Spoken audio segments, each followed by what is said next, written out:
எப்படியோ பாகிஸ்தான் அணியை நீங்க ஃபைனலுக்குள்ள கொண்டு வந்து சேர்த்துருக்கீங்க. இதைத்தானே எதிர்பார்த்தார்கள் எல்லோரும். இது எதிர்பார்த்து அப்படின்றதையும் தாண்டி நாம உங்களுக்கு தெரியுமா, முதலாவது ஆசிய கிண்ணம் தொடங்குற ஒரு 2 நாளைக்கு முதல்ல ஒரு வீடியோ வெளியிட்டாங்க. அதுல சொல்லப்பட்டதுன்னா இந்த உலக கிண்ண இந்த ஆசிய கிண்ணத்துல இறுதி போட்டியில விளையாடக்கூடிய 2 அணிகள் தான் இந்த சுற்றுக்குழு இந்த இந்த இந்த இந்த குரூப்ல இருக்காங்கன்னு சொல்லி. எதுன்னா ஒன்று இந்தியா, இலங்கை, பாகிஸ்தான். இவங்க எல்லாம் இல்லாம போனா சில விட ஆப்கானிஸ்தான்ன்றதான் எங்களுடைய கணப்பாடு. பங்களாதேஷா இருக்காதுன்றத நாங்க முதல்ல சொல்லிட்டோம். கணக்கில் எடுத்துக்கொள்ளவே இல்லை. ஆனா நாம கணிச்சதை விட பங்களாதேஷ் நல்லா தான் விளையாடிச்சு. நல்லா விளையாடினாங்க. இல்ல நேற்று கூட சந்திர இறுதி போட்டிக்கு வந்திருக்க வேண்டும் பங்களாதேஷ்.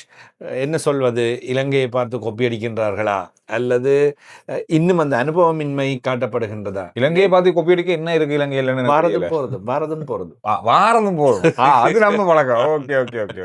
ஒரு விக்கெட் போயிட்டுதான், 2 விக்கெட் போயிட்டுதான். மற்றது யோசிக்கிறது இல்லை. மேட்சோட சிச்சுவேஷன் என்ன பிளானிங்ல கொண்டு போகணும்ன்றது இல்லை.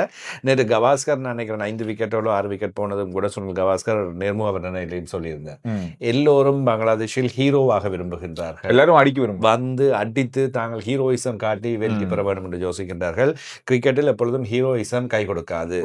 புத்தியை பாவிக்க வேண்டும், அறிவை பாவிக்க வேண்டும். அது நேற்றைய மாதிரி ஒரு போட்டி வந்து பங்களாதேஷ் அணிக்கு ஒரு முக்கியமான போட்டி. காரணம்னா பங்களாதேஷ் பாகிஸ்தான் அணியை விட நேற்று மட்டுமல்ல கடந்த 2 போட்டிகள்ல பலமா இருந்தது. இலங்கையோடான போட்டி, நேற்றைய பாகிஸ்தான் அணியோடான போட்டி கூட பயங்கரமான பலமா இருந்தது. 11 ஓட்டங்களெல்லாம் தோத்தாங்க. பந்து வீச்சு மிக அபாரமாக இருந்தது. முதலில் மிக நெருப்பு மாதிரி களத்தடுப்பு செய்தார்கள்.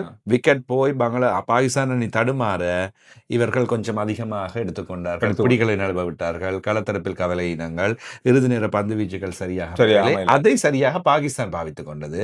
அதே போன்று துடுப்பாட்ட வேளையில் ஆரம்பத்தில் வந்தவர்கள் அடித்து கொஞ்சம் வேகமாக ஓட்டங்களை பிறந்து முதலாவது 2வது விக்கெட்டுகள் வீழ்ந்ததும் நின்று நிலைத்து துடுப்படுத்தாளர்கள். ஆனால் சகல பந்து வீச்சாளர்களுக்கும் ஷாஹின் ஷாஃபுடியின் பந்து வீச்சு, ஹரிஷ் ராஃப் போன்றவர்களின் பந்து வீச்சு எல்லாத்துக்கும் 6 அடிக்க ஆசைப்பட்டு எல்லாருமே பிடியிலேயே ஆட்டம் இருந்தது. அதுதான் அங்க பங்களாதேஷ் அணி விட்ட மிகப்பெரிய தவறாக நாம பார்க்கிறோம்.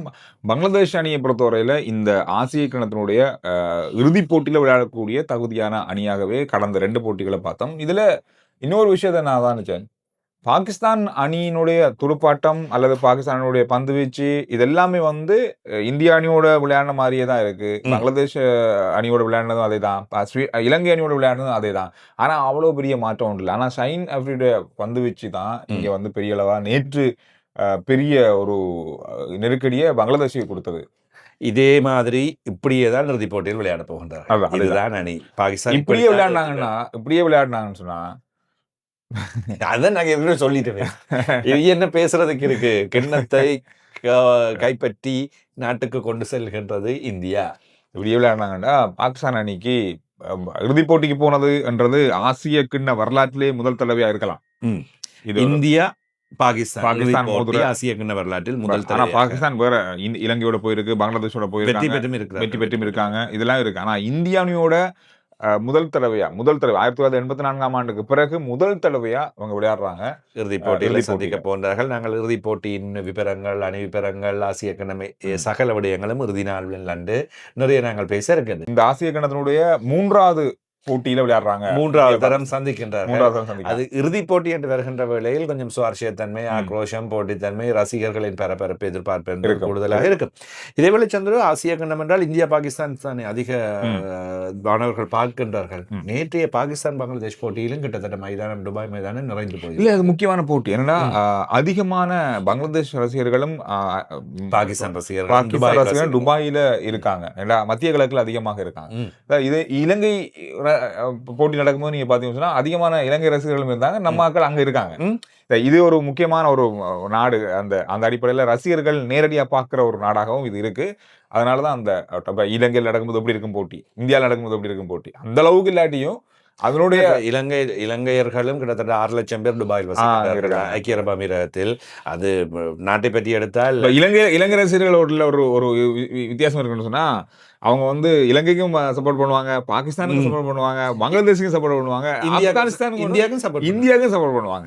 அந்த பரல எல்லா ரசிகர்களும் இருக்காங்க. இது ஒரு முக்கியமான விடயம். நம்ம இலங்கையை பொறுத்தவரை எல்லாரும் சப்போர்ட் பண்ணுவாங்க. எல்லாரோட நாங்க அந்தந்த அணிகளுக்கு அந்தந்த நம்ம நாட்டுல அதிக ரசிகர்கள் இருக்காங்க. இந்திய அணிக்கு அதிக ரசிகர்கள் இருக்காங்க. இலங்கைக்கு அடுத்து நான் நினைக்கிறேன் இந்தியாவுக்கு, சில நேரம் இந்தியாவுக்கு அடுத்து தான் இலங்கையும் இருக்கும். அது சாதாரணமாக தெரியும். இலங்கையில் வாழ்கின்ற ஏராளமான தமிழர்கள் கிட்டத்தட்ட இலங்கைக்கு எந்த அளவு தமிழ் மக்கள் ஆதரவு அளிக்கின்றார்களோ அதே போன்று இந்தியாவுக்கு அதிகமாக இந்திய பாகிஸ்தான் மோதல்கள் நடப்பது போன்று இந்திய இலங்கை போட்டி நடந்தால் இலங்கைக்குள்ளேயே இலங்கை ரசிகர்கள் தெரியாது, 2 பேரும் இருக்கும். அப்படி ஒரே வீட்டுல வந்து சில பேர் போட்டி பார்த்துட்டு இருக்கும்போது இலங்கைக்கு சப்போர்ட் பண்றவங்க இருப்பாங்க, இந்தியாவுக்கு சப்போர்ட் பண்றவங்க இருப்பாங்க. அண்ணாவும் தம்பியும் வேற டீமுக்கு சப்போர்ட் பண்ணி ஆடிப்படுவாங்க. இதெல்லாம் இலங்கையில நடக்கும். தமிழ்நாட்டில் பார்க்கின்றவர்களுக்கும் இதை சொல்லியான விஷயங்கள், சுவாரஸ்யமான விஷயம் நிறைய இருக்கு. உங்களோட கனவு போட்டி நீங்கள் இருக்கீங்க இறுதி போட்டி. நேற்று நான் ஒரு வீடியோ அந்த கட் பண்ணி போட்டிருந்தேன். அது இந்தியா பாகிஸ்தான், இந்தியா ஸ்ரீலங்கா இது என்ன இறுதி போட்டியில நீங்க கனவு காண்றீங்க. நான் கனவு தான் கண்டேன். அதைத்தானே தெளிவா நான் ஒரு கனவு கண்டேன். நாங்க ஆரம்பத்திலே சொன்னோம், இலங்கை இந்தியா தான் இந்த ஆசிய கிண்ணத்தோட இறுதி போட்டியில விளையாட போறவங்கன்னு சொல்லி. அந்த போட்டி இன்றைக்கு நடக்க போகுது. அது இறுதி போட்டியோ இல்லையோ அது தெரியாது. எங்களுக்கு இறுதி போட்டி அது. இந்தியா இலங்கை விளையாடுதா, அது எங்களுக்கு அதுக்கப்புறம் ஒரு போட்டி வச்சிருக்கீங்க தானே, அது கண்காட்சி போட்டி. என்னுடைய பார்வையில வச்சுக்கோங்க. அதாவது நாங்க இன்றைக்கு இந்தியா இலங்கை போட்டியை ரசிக்க போகின்றோம், பெரிய போட்டியாக பார்க்க போகின்றோம்.